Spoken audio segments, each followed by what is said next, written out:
Queridos, eu gostaria de falar rapidamente sobre o lugar em que Jesus nasceu. Foi cantado tantas vezes aqui, Belém, foi falado sobre Belém, Jesus nasceu, o neném de Belém. Então eu gostaria de pensar algumas coisas aqui sobre Belém, e para isso que você abrisse, por gentileza, a sua Bíblia em Miqueias. Agora eu quero ver quem sabe onde está Miqueias, né? Jonas, Miqueias, Naum, Abacuque, Sofonias, Ageu, Zacarias, Malaquias. Aí chega Mateus, então você vai voltando, você vai chegar em Miqueias. Profeta Miqueias, capítulo 5, versículo 2.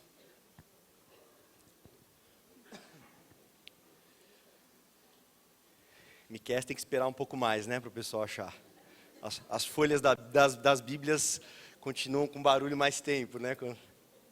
Se você não achar, não tem problema, você só ouça também, porque também é difícil, uns livros pequenininhos ali no meio, principalmente se você não tem familiaridade com a Bíblia, fique tranquilo, apenas ouça.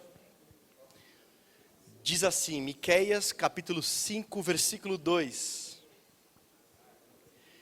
E tu, Belém Efrata, pequena demais para figurar como grupo de milhares de Judá, de ti me sairá o que há de reinar sobre Israel, e em cujas origens são desde os tempos antigos, desde os dias da eternidade. Gente, o que é muito legal desse texto é que ele foi escrito 700 anos antes de Jesus. Ele não é um texto que foi escrito depois de Jesus, é uma promessa messiânica de que o Messias de Israel, que Jesus veio, né, por meio de Israel, era alguém que já existia desde os dias antigos, desde a eternidade, mas que ao mesmo tempo viria de Belém. E isso tem a ver com Jesus, quando você abre Mateus capítulo 2, ou então Lucas capítulo 2, você vai encontrar a história de Jesus nascendo em Belém. Eu não sei quantos já tiveram a oportunidade de ir a Belém. Hoje é claro que é uma cidade bem maior, inclusive é uma cidade palestina. E existe um lugar onde foi construída uma igreja, a Igreja da Natividade. E as pessoas sempre perguntam, puxa, foi ali mesmo que Jesus nasceu? Pode ter sido, como pode não ter sido. A gente não tem certeza absoluta de algumas coisas. A primeira vez que falou-se do lugar onde Jesus nasceu foi no século II, um cara chamado Justino. Ele que falou, olha, nós sabemos onde foi a caverna, uma forma assim diferente do lugar onde Jesus nasceu. E aí no século IV, que a mãe de Constantino, que foi o imperador de Roma, ela foi para lá e construiu uma capela nesse lugar.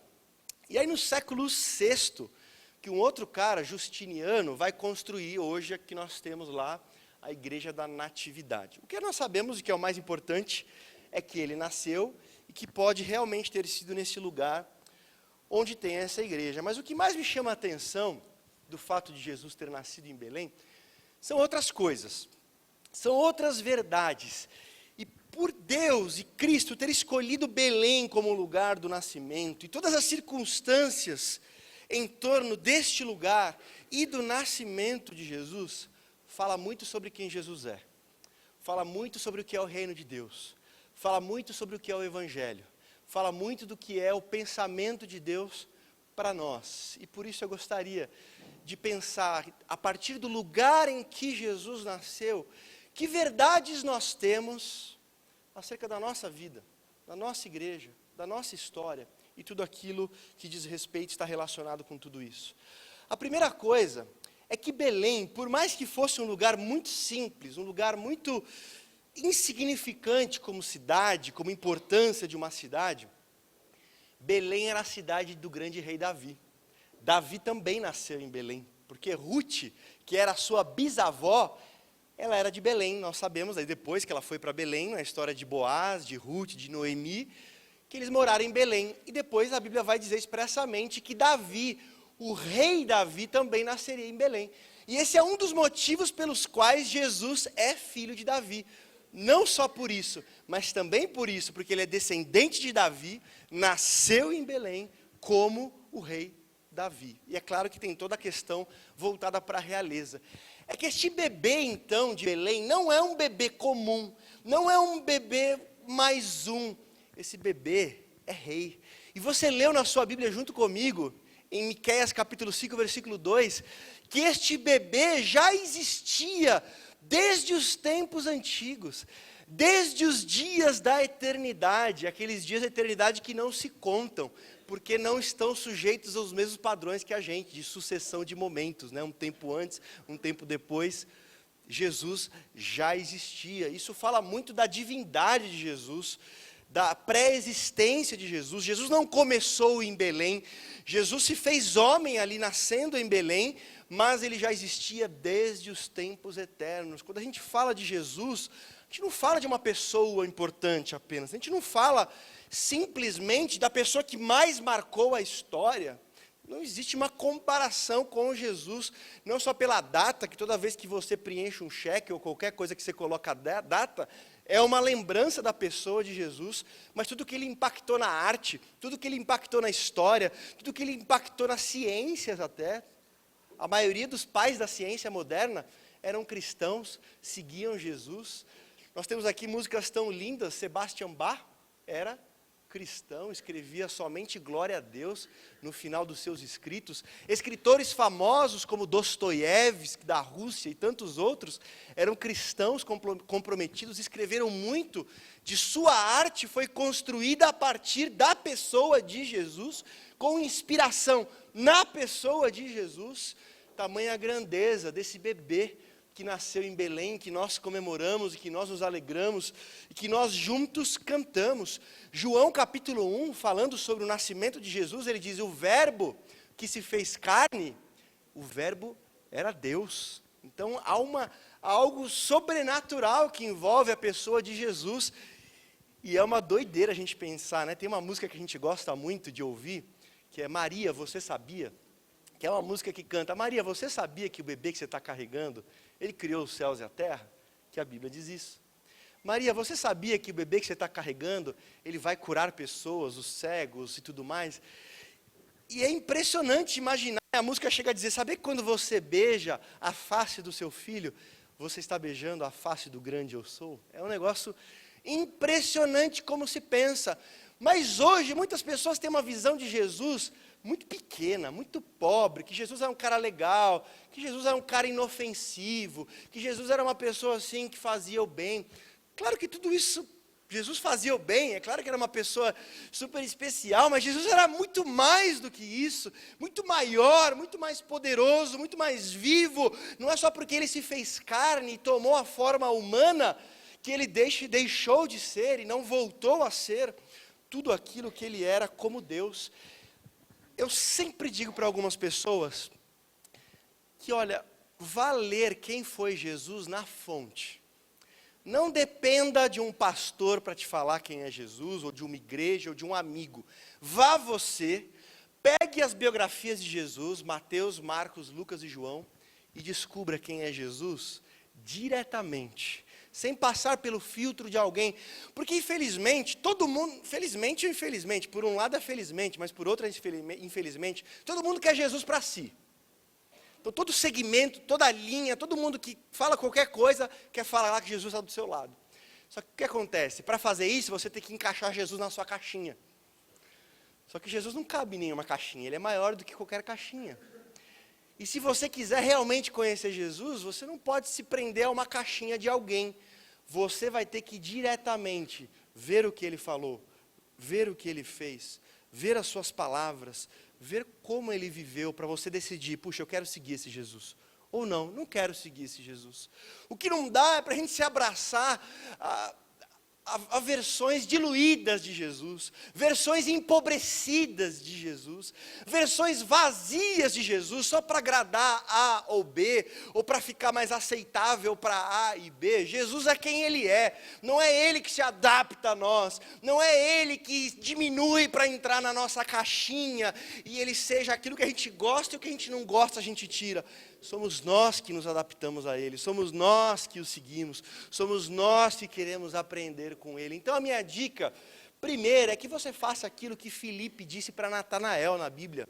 Em João, capítulo 1, versículo 46, Filipe chegou para Natanael e falou: Natanael, nós encontramos o Messias. Esse Jesus de Nazaré aí, é ele é o cara. Aí Natanael falou: pô, mas pode sair alguma coisa boa de Nazaré? Aí Filipe disse assim para ele: vem e vê. Vem e vê. Então o que eu posso dizer para você nessa manhã, e para mim também, vem e vê. Não fica dependendo só de alguém que te fale quem Jesus foi, porque como eu falei, as pessoas usam Jesus para tudo, para coisas boas, para coisas más, as pessoas usam Jesus para terem vantagem, as pessoas usam Jesus para milhares de coisas. É muito difícil a gente falar, puxa, mas qual Jesus? O Jesus que eu vi aquela pessoa, o Jesus que o outro falou, o Jesus que eu via naquela situação, naquele filme, naquele desenho, naquela... Vem e vê. Pegue as biografias de Jesus, pegue os evangelhos de Jesus e leia, quem sabe, escolha um dos 4, não precisa ler os 4 agora no fim do ano, mas quem sabe esse fim de ano, você vai passar no Natal lendo uma das biografias de Jesus. Vai firme, não é muita coisa, vai em frente, você vai ter seu contato direto ali com um relato daquelas pessoas que viveram com Jesus e morreram por aquilo que escreveram. Então são os relatos mais confiáveis, eu não tenho tempo para falar disso essa manhã, de como as biografias de Jesus, Mateus, Marcos, Lucas e João, são disparadamente as biografias mais confiáveis de Jesus. Mas Samuel, eu vi na super interessante que descobriram o evangelho de Judas, que descobriram o evangelho... Então, gente, isso começa com má e acaba com ionese. Maionese, são coisas do século II, do século III, de grupos que nem faziam parte, ninguém que andou com Jesus. Então não tem como comparar essas teorias da conspiração que aparecem aí por aí em algumas revistas que querem vender e o nome de Jesus vende sempre. Então vá direto na fonte, vá direto nas boas biografias e descubra o rei, que é desde os dias antigos, que é desde a eternidade. E eu tenho certeza que isso vai impactar a sua vida. Porque Belém também, em segundo lugar, Belém não é só a cidade do grande rei Davi e de Jesus, falando de sua realeza. Mas Belém significa casa do pão. A palavra, a etimologia da palavra significa casa do pão. E não haveria melhor lugar para Jesus nascer do que um lugar que tivesse referência à alimentação. Aquele que alimenta, aquele que sacia a nossa fome. Amados, não se confundam, nós vivemos na época onde as pessoas estão mais famintas de Deus na história. Nunca se falou tanto sobre Deus, nunca se falou tanto sobre coisas relacionadas à fé, e mesmo assim nunca o ser humano esteve tão carente, verdadeiramente, de Jesus, verdadeiramente de Deus. E Jesus vai dizer, eu sou o pão vivo que desceu do céu. Sabe o que significa? Talvez você se pergunte, puxa vida, minha vida tudo bem, está tudo interessante, eu tenho um trabalho, eu tenho um lugar onde eu moro, eu tenho a minha família, mas parece que me falta alguma coisa. Como o próprio Dostoiévski disse, há no coração humano um buraco do tamanho de Deus. O Blaise Pascal, matemático cristão, também disse a mesma coisa. Deus fez um buraco em nós para que nós sempre tivéssemos essa inclinação. Existe algo mais do que simplesmente essa vida que nós enxergamos, as coisas que nós tocamos. Existe mais. Agostinho dizia, Senhor, fizeste-nos para ti, ó Deus, e o meu coração está inquieto, enquanto não descansa em ti. Sabe por que nós sentimos esse vazio, essa falta de descanso, essa falta de paz, muitas vezes, é porque o nosso coração está clamando por Ele, é porque Ele criou o nosso coração para sermos voltados para Ele, para sermos vivos apenas nele. Tem uma história na Bíblia de uma mulher, a mulher samaritana, em João capítulo 4, essa mulher já tinha casado 5 vezes, amados. Ninguém casa 5 vezes se não estiver buscando felicidade, se não estiver buscando se completar, se não estiver buscando se realizar. E ela já estava no 6º, só que com o 6º ela nem tinha casado ainda. O que é isso que nós fazemos muitas vezes? É tentar preencher o nosso coração, o nosso vazio de Deus com outras coisas que não tem nada a ver com Deus. E aí não preenche nunca. E aí não enche nunca. E nós vivemos uma época em que as pessoas são mais reféns na história do que qualquer outra. seja de alguma droga, seja de alguma medicação para conseguir sobreviver, para conseguir ter paz. E aí tem que se encher de remédio, tem que se encher de vício, tem que se encher de entretenimento. Nós vivemos na cultura do entretenimento, em que todo mundo parece que nós estamos querendo animar bobo alegre, tudo para nos animar. Por quê? Porque o ser humano está vazio de Deus, está vazio de Cristo e não encontra paz para a sua sede. Jesus disse para aquela mulher samaritana: quem beber da água que eu lhe der, nunca mais tornará a ter sede. Belém é a casa do pão, Belém é o lugar do nascimento de Jesus, porque ali nasceu aquele que nos preenche, ali nasceu aquele que nos sacia, ali nasceu aquele que nos completa, ali nasceu aquele que nos realiza, ali nasceu aquele que nos criou e nos conhece. Belém, a simples Belém. Mas Belém é mais do que a realeza de Jesus. Belém é mais do que o Jesus que nos preenche e nos completa. Belém também é a casa da simplicidade. Gente, Belém era uma vila. Não podia nem ser chamada assim de grande cidade. Não, era mais um vilarejo, era mais uma aldeia um pouquinho maior. Era um lugar simples. Hoje já é uma grande cidade, como eu falei, mas Belém não tem expressão nenhuma. Quando a Bíblia fala de listas de cidades de Judá, Belém ficava em Judá, ela nem cita Belém. Josué 13, Neemias 11, que tem listas de cidades, Belém nem aparece. Belém é simples. Jesus é um cara simples. Por mais que ele seja tudo aquilo que ele é, mesmo assim, ele se fez homem. Mesmo assim, ele escolhe nascer numa cidade pequena, insignificante, num lugar sem estrutura. A Bíblia diz que ele é colocado numa manjedoura. Manjedoura é o lugar onde os animais comem, né? Como se fosse o nosso prato. É o prato do animal, é um lugar feito para um recipiente para se colocar comida para os animais. Não foi um berço de ouro, não era um palácio, não era uma grande cidade, não foi Atenas, a capital da filosofia, não foi Roma, a capital do Império Romano, não foi Jerusalém, onde estava o grande templo e a cidade, foi Belém, porque Jesus é assim. Jesus não é ostentação, Jesus não combina com esse tipo de postura assim de botar para quebrar. Uma das coisas que eu acho mais lindas no nascimento de Jesus é quando os anjos conversam com os pastores. E dizem: olha, vocês vão visitar o Messias. E aí o anjo diz assim: e isto vos será por sinal, ou seja, para que vocês saibam que vocês encontraram, para que vocês saibam que vocês estão no lugar certo, para que vocês saibam que vocês encontraram Jesus, isto vos será por sinal. Aqui que a gente fica esperando, Hollywood, Vingadores, entrou o Homem de Ferro, entrou o Capitão América, as coisas vão explodir, as coisas vão ficar assim, efeitos especiais e um monte de coisa. E o anjo diz assim: isto vos será por sinal, encontrareis um neném, enrolado num pano, numa manjedoura. O sinal da entrada de Jesus é uma manjedoura, são panos.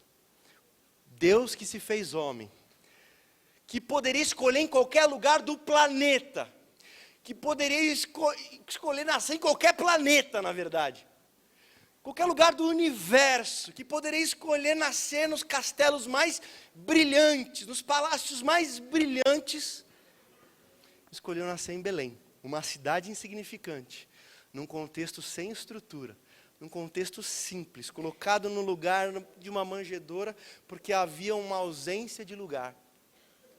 Isso fala tanto de Jesus, querido. Isso deveria falar tanto de nós.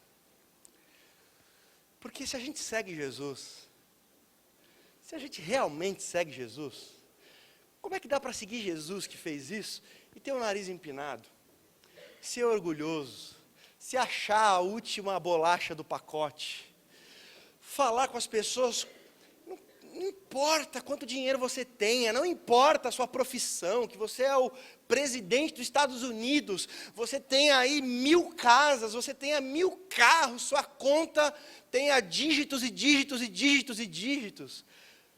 Jesus nasceu em Belém. O sinal do Messias é um neném, num pano, numa manjedoura. Se a gente segue Jesus, não tem espaço para orgulho, amados. Não tem espaço para soberba. Porque Ele, a Bíblia diz, sendo Deus, se fez homem e se fez servo. Sendo obediente até a morte e morte de cruz. Paulo vai dizer que sendo rico, Ele se fez pobre. E é muitas vezes nós que seguimos Jesus, que falamos, não, eu sou cristão. Cristão é quem segue Cristo. Eu sigo Jesus, eu sigo Cristo, eu não sigo uma igreja, eu não sigo um pastor, eu sigo uma pessoa, e essa pessoa é Jesus. Mas quando as pessoas olham para Jesus, e muitas vezes olham para nós, fala, peraí, tem alguma coisa errada? Se Jesus era Deus, e Ele escolheu nascer numa manjedoura em Belém, e viveu estendendo a sua mão para pessoas simples, para pessoas que não tinham nada, como é que às vezes esse vírus de arrogância, esse vírus de soberba toma conta do nosso coração e a gente vira uma contradição ambulante, um cristão orgulhoso, que existe. A gente pode até questionar se é verdadeiro cristão. Mas quantos cristãos, talvez eu, talvez você, quantas vezes nós somos tomados por arrogância? E nosso coração se enche, a gente, não, porque eu sou uma pessoa especial, eu sou tal, eu sou aquilo, eu sou aquilo. A pessoa fala, cara, mas você não segue Jesus? É tão diferente. É por isso que eu falo, vai nas fontes, lê os detalhes que estão escritos sobre Jesus, que você vai ver que tem tanta coisa, que tem nome de Jesus, que tem o selo de Jesus, mas não tem nada a ver com Jesus. E o nosso maior cuidado é que a nossa vida não seja essa contradição. Que o nosso coração não seja essa contradição, de um Jesus simples, que poderia escolher qualquer lugar, escolheu Belém, um vilarejo, coisas tão simples. Jesus é tão querido, Jesus é tão amável, Jesus é tão especial, e muitas vezes nós que o seguimos, somos tão diferentes disso, nosso olhar é tão crítico sempre. Se tudo não é tão maravilhoso, eu sou capaz de fazer melhor. Se tudo eu faço melhor, eu canto melhor, eu vivo melhor. A gente tem um olhar tão de cima para baixo. E aí quando a gente olha para Jesus é constrangedor, porque Jesus é tão diferente disso. Jesus é tão fora disso. Jesus rejeitava tanto isso. Não fazia parte. Então, Belém nos fala de simplicidade. Mas em quarto e penúltimo lugar.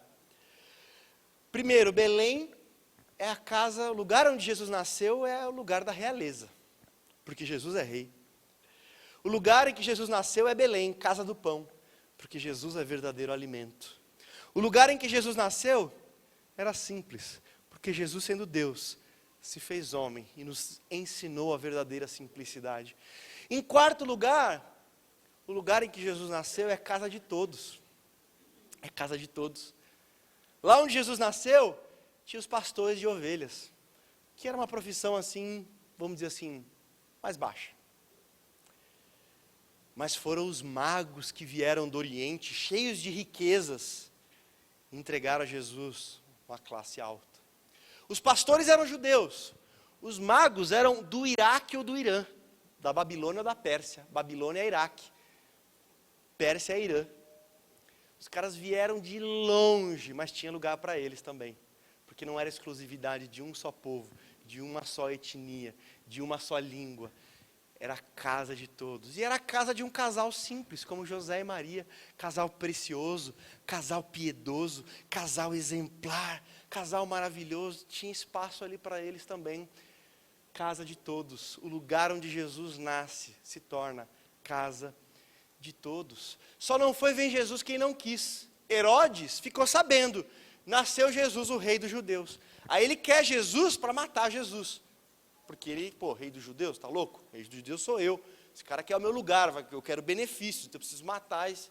Aí não vê Jesus. Os religiosos da época foram perguntar para eles, olha, onde é que Jesus nasceu? Onde é que ia nascer o Messias? Em Belém. Porque tem aqui um grupo falando que já nasceu, eles estão indo para lá. Aí os religiosos, legal. Como assim legal? É o que vocês mais esperam. É o que vocês mais desejam, é o que vocês mais anseiam, que é a vinda do Messias. E agora o Messias veio, e vocês têm aí um rumor de que ele chegou. E, gente, Belém fica a 10 quilômetros de Jerusalém. Os caras podiam pelo menos falar, vamos lá ver qual é que é. Na pior das hipóteses, não é nada, mas 10 quilômetros não é nada. E os caras não foram, porque religiosidade não significa relacionamento com Jesus. Uma coisa é religiosidade, outra coisa é relacionamento pessoal, seu, com Jesus. Os caras sabiam a Bíblia, os caras sabiam de cor ali onde Jesus ia nascer, e quando eles ouvem o rumor, nem se mexe. Essa é uma das tristes realidades daquelas pessoas que seguem a Jesus, que dizem que seguem Jesus, é que a maioria verdadeiramente não segue. A maioria diz que segue. A pergunta é se eu estou nessa maioria. E essa pergunta que você tem que fazer para você mesmo. Eu estou como aqueles religiosos que ficaram sabendo que poderiam ter ido, poderiam inclusive ter ajudado ali, sabendo que o Herodes está querendo matar o possível Messias, e os caras ficam parados olhando. A religiosidade falsa, ela faz isso. Ela mata o seu coração. Ela mata a sua sensibilidade. Ela te torna um expert em assuntos divinos, eclesiásticos, biblísticos e coisas do mais. Mas ao mesmo tempo ela mata o seu coração. Ela destrói o seu coração. E aí os magos, que tinham ouvido a profecia de Jesus, provavelmente por meio de Daniel ou por meio de Esther, vieram de uma distância de 1000 quilômetros. Pode ser de 1000 a 1600 quilômetros. E os religiosos não andam 10 quilômetros para ir ver Jesus. E os magos, caras que olhavam estrelas, caras que, e era ciência, mas também com astrologia, mas vieram adorar Jesus. Venham, sejam bem-vindos, venham conhecer o bebê, venham conhecer o Messias. E os religiosos que estão 10 quilômetros de lá, não veem Jesus, não visitam Jesus. O lugar em que Jesus nasceu é lugar para todos, mas para todos aqueles que realmente querem vê-lo. Não para aqueles que dizem que querem, não para aqueles que obedecem uma lista de rituais, mas que não estão interessados em nada no relacionamento pessoal com Deus, no relacionamento pessoal com Cristo, como foi o caso desses religiosos. Eu queria te dizer, talvez você ache que a sua vinda aqui hoje foi só para ver o coral, foi só para ter uma programação de Natal, foi só para vir mais um culto. Mas eu queria te dizer, mais do que isso, talvez você sente muita culpa. Puxa vida, eu não tenho espaço. Jesus é um cara assim muito especial. Jesus é tudo. Jesus está preocupado com pessoas que são melhores, com pessoas que são boas, com pessoas que são maravilhosas. Queridos, não existem pessoas super maravilhosas e generosas. Existem pessoas que precisam de Jesus. E se você precisa de Jesus, você é bem-vindo ao lugar onde Jesus está. Você é bem-vindo a Belém. Você é bem-vindo a um relacionamento pessoal com Jesus. Então, quem sabe você está aqui nessa manhã carregado de culpa. Seu coração se lembra da sua história. E na sua história você tem muitas coisas que você gostaria de apagar, que você gostaria que desaparecessem. E não precisa ninguém te acusar. Você se olha no espelho e fala, puxa vida, eu menti naquele momento, eu traí naquele momento, eu falhei naquele momento, eu fui desonesto naquele momento. Não existe nada para mim com Jesus mais. Jesus não trabalha assim. Jesus trabalha dizendo, pode vir, tem lugar para você também. Tem restauração para você também, tem vida, Ele é alimento para você também. Então não deixe que a sua própria cabeça seja o seu maior inimigo. Sabe o que eu acho, amados? Aqui eu estou achando, tá? Não vale R$2 o que eu acho. Eu acho que o maior inimigo de cada pessoa é ela mesma, é a própria pessoa. Claro que isso tem exceções e tudo mais, mas nós somos os maiores sabotadores de nós mesmos. Se tem uma característica do ser humano é autossabotamento.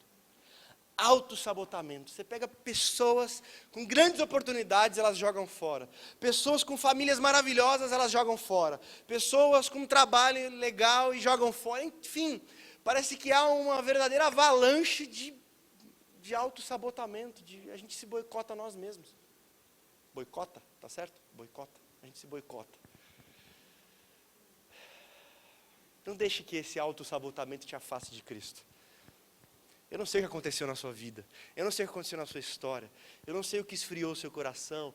Eu não sei o que você já viu em algum lugar e falou, puxa, se isso é Jesus, se isso é alguém que segue Jesus, eu não quero para mim.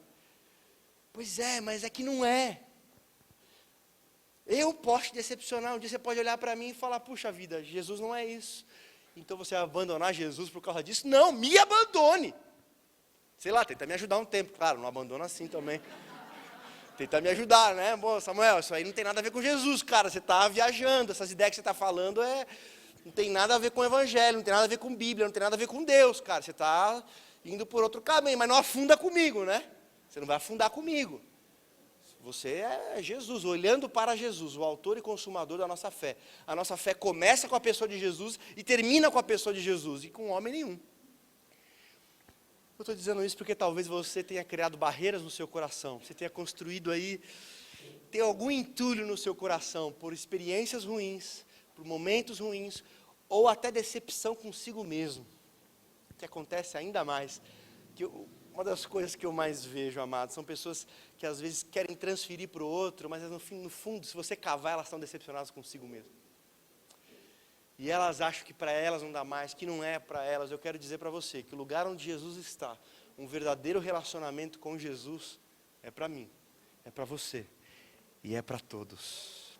O convite é universal e o convite é geral.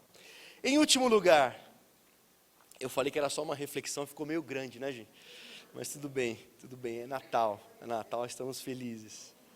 É que em último lugar, o texto de Lucas diz que Maria deu à luz ao seu primogênito. O primogênito é o filho mais velho. Jesus foi o filho mais velho de Maria. Humanamente falando, depois Maria se casou com José e as coisas continuaram normais, até porque casamento é bênção. E as coisas que acompanham o casamento são bênção. Então José e Maria vão viver todas essas realidades.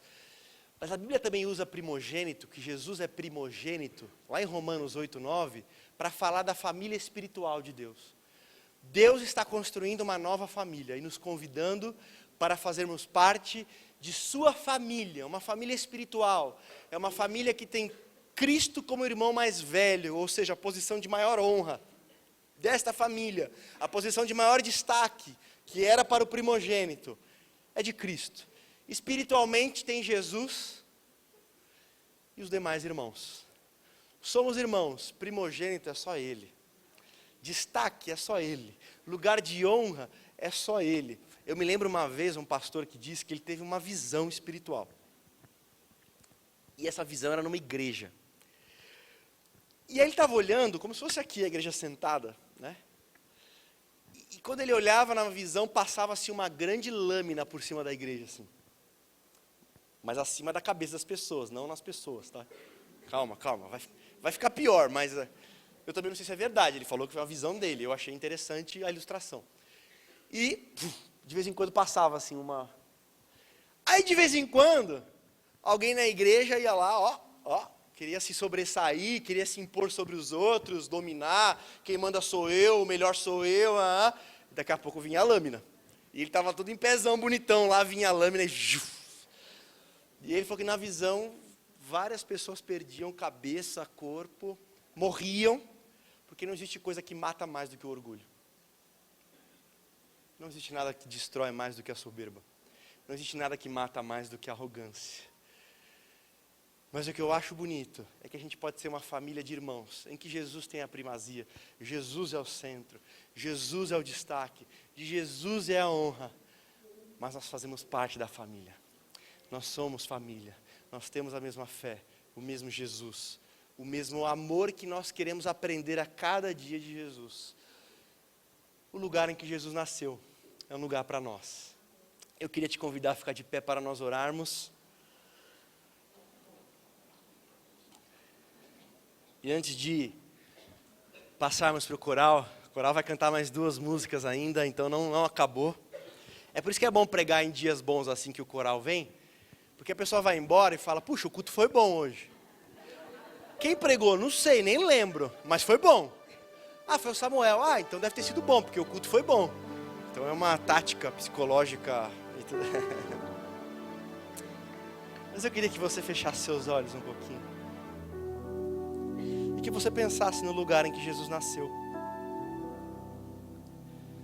Como é que você olha para Jesus? É pessoal? É um relacionamento pessoal com Ele, com esse Rei, com o Filho de Deus, da mesma natureza de Deus? Você tem se alimentado de Jesus? Casa do Pão, Belém, o lugar onde os nossos anseios mais profundos, a nossa fome mais profunda, o lugar onde a nossa sede, ela é saciada. A casa da simplicidade. Será que nós perdemos o nosso coração? Será que nós confundimos Jesus com um superstar? Com a pessoa mais seguida do Instagram? E perdemos a simplicidade de Jesus, a humildade de Jesus, o coração bondoso de Jesus, que escolheu por sinal uma manjedoura. Casa de todos, o lugar de Jesus, onde Jesus nasceu, é casa de todos. É dos pastores do campo, é de Maria, é de José, é dos magos do Oriente. E é para você também, querido. Ah, Samuel, você não sabe o que eu já passei, você não sabe o que eu já fiz. É para você também, querido. É para você que Jesus veio, senão Ele nem teria vindo. Se a gente fosse bonzinho, todo mundo redondinho, Jesus nem precisava vir. É porque a gente não é nada legal que Jesus vem. E é casa de uma família, casa de irmãos e irmãs, que tem Jesus como irmão mais velho, como a referência, como lugar de honra. Mas é para cada um de nós fazermos parte dessa família. Jesus, nós queremos te louvar, te agradecer, porque só o lugar em que o Senhor escolheu nascer já fala tanto do Evangelho, já fala tanto das verdades plenas do Evangelho. Mesmo ali, enquanto era apenas uma cidade pequena e um bebê numa manjedoura, parece que tudo já estava ali. Tudo já estava ali. Ali estava o Rei. Ali estava o pão da nossa alma. Ali já estava o maior exemplo de humildade e simplicidade que poderíamos experimentar. Ali estava o lugar aberto a todos, onde todos são convidados a participar. E ali já estava o nascimento da grande família de Deus, daqueles que se relacionam com Cristo, daqueles que têm Jesus como seu irmão mais velho, como seu Salvador, sim, como seu Senhor, sim, como seu tesouro, sim, mas também como um irmão mais velho, o irmão do lugar de honra, Senhor. Obrigado, obrigado porque tudo na Tua Palavra é sempre tão rico, Deus, e obrigado porque o Senhor não desistiu de cada um de nós. Obrigado por ter se feito homem, Jesus, para viver aqui conosco, passar o que nós passamos, nos ensinar a viver e também ainda se entregar por nós no final. Ó Senhor, que todas as pessoas que nesta manhã vieram a esta comunidade, nesta manhã de celebração, com música tão linda, um momento tão querido e especial como este, que nós possamos sair deste lugar, Senhor, escolhendo estar onde o Senhor está, no lugar do Rei, no lugar do verdadeiro pão, no lugar da verdadeira simplicidade, no lugar de todos, no lugar de uma família, em nome de Jesus, amém.